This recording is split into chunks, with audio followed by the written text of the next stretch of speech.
یا اللہ یا رحمان یا رحیم یا کریم۔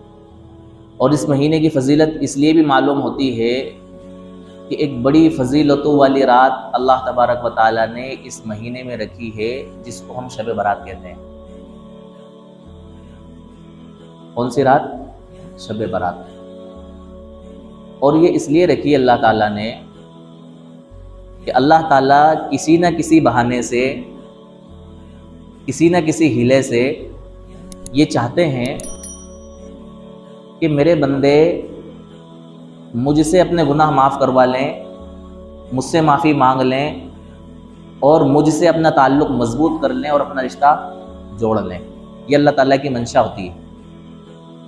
اس لیے اللہ تعالیٰ کسی نہ کسی صورت میں بندوں کو ایسے موقع دیتے رہتے ہیں جن موقعوں سے فائدہ اٹھا کر کے بندے اللہ تبارک و تعالیٰ کے بن جائیں اور اللہ تعالیٰ سے اپنا رشتہ مضبوط کر لیں۔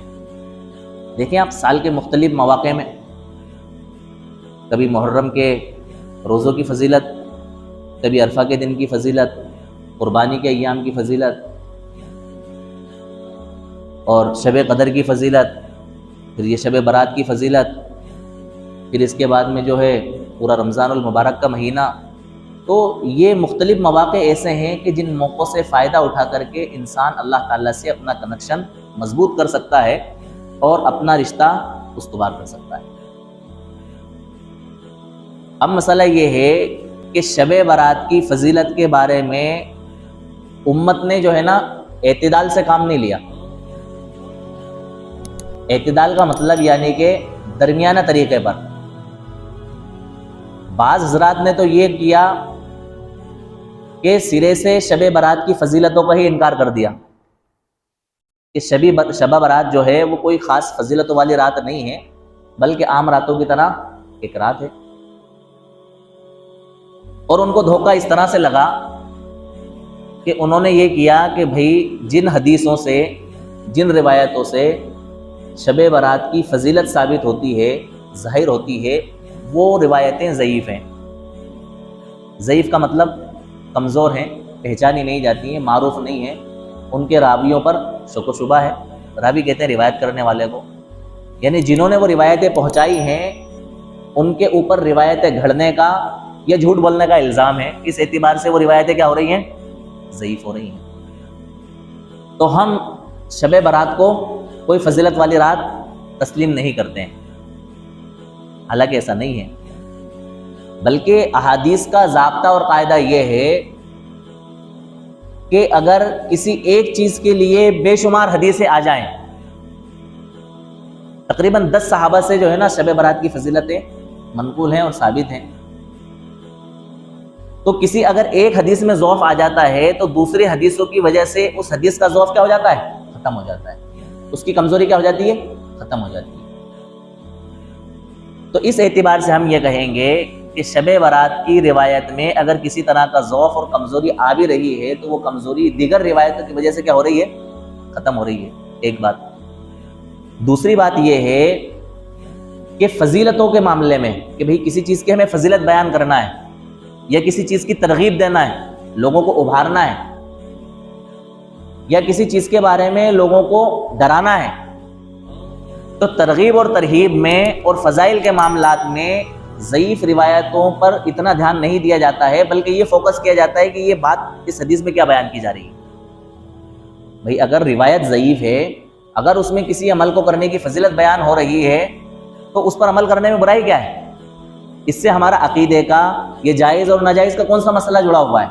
کر لیا جائے تو بہت اچھی بات ہے، نہ کیا جائے تو کوئی ملامت کی بات ہی نہیں ہے اس میں۔ لہٰذا سرے سے یہ کہہ دینا کہ شب برات کی کوئی حقیقت نہیں ہے یا شب برات کی کوئی فضیلت نہیں ہے، یہ بالکل درست بات نہیں ہے، بلکہ اعتدال کی بات یہ ہے کہ متعدد صحابہ سے، تقریباً 10 صحابہ سے شب برات کے فضائل اور شب برات کی جو رات ہے اس کی فضیلتیں منقول ہیں اور ثابت ہیں۔ لہٰذا یہ رات اپنے اعتبار سے ایک مقام رکھتی ہے اور ایک حیثیت رکھتی ہے۔ اس رات کی فضیلتوں سے فائدہ اٹھا کر کے اللہ تبارک و تعالیٰ کے سامنے انسان کو اپنے اعمال کا ذخیرہ اکٹھا کرنا چاہیے۔ بعض حضرات وہ ہیں کہ جنہوں نے اتنا افراد سے کام لیا کہ شب برات کی فضیلتوں میں اتنے منہمک ہوئے اور اتنا زیادہ اس میں انوالو ہوئے کہ بہت ساری چیزیں انہوں نے اپنی طرف سے کیا کر لی، اس میں گھڑ لی، اور شب برات کو گویا کہ ایک طریقے سے ایک تہوار کا مقام دے دیا، اور بے شمار چیزیں خرافات کی شکل میں، رسومات کی شکل میں، بدعات کی شکل میں، چراغوں کی شکل میں، روشنیوں کی شکل میں، اور من گھڑت نفل نمازوں کی جماعت کی شکل میں اس کو انجام دینا شروع کر دیا۔ ایسا بھی نہیں ہے، بلکہ دین جو ہے نا، دین ہے اتباع کا نام۔ کس کا نام ہے؟ اتباع کا نام۔ اپنی خواہشات پر چلنے کا یا اپنی عقل سے دین کے تقاضوں کو پورا کرنے کا نام دین نہیں ہے، بلکہ دین نام ہے اتباع کرنے کا۔ کس کی اتباع کرنے کا؟ اللہ کے رسول صلی اللہ علیہ وسلم کی، اللہ کے رسول کے صحابہ کی، تابعین کی، تبع تابعین کی، اور بزرگان دین کی۔ اگر ہمیں دین کے کسی کام کرنے کا طریقہ صحابہ کی زندگی میں ملتا ہے، تابعین کی زندگی میں ملتا ہے، تبع تابعین کی زندگی میں ملتا ہے، اور بزرگان دین کی زندگی میں ملتا ہے، تو اس کام کو کرنے کا نام دین ہے۔ اگر ان لوگوں کی زندگی میں وہ کام جس کو ہم دین سمجھ کر کے کر رہے ہیں کرنے کا نہیں ملتا ہے، تو اس کام کو کرنے کا نام بدعت ہے، چاہے وہ کام دکھنے میں ہمیں کتنا اچھا کیوں نہ لگ رہا ہو۔